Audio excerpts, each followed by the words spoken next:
Ang panahon, kamusta ka na ba? Gatid niya ako sa amin. So, patid mo ako sa amin.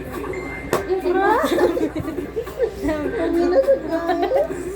Nalulungkot na ako. Malayo kasi bahay ko, guys. Iatid niya pa ako. Aray!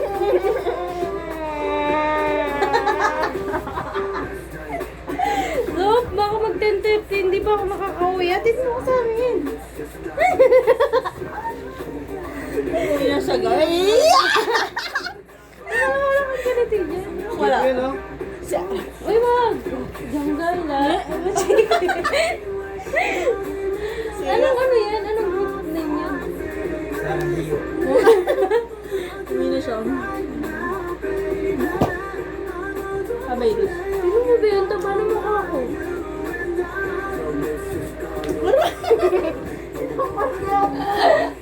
Okay, so I'm sorry. Bastos. Kapatid mo ako sa amin. Patid mo mukha mo. Pero yung chinelas to.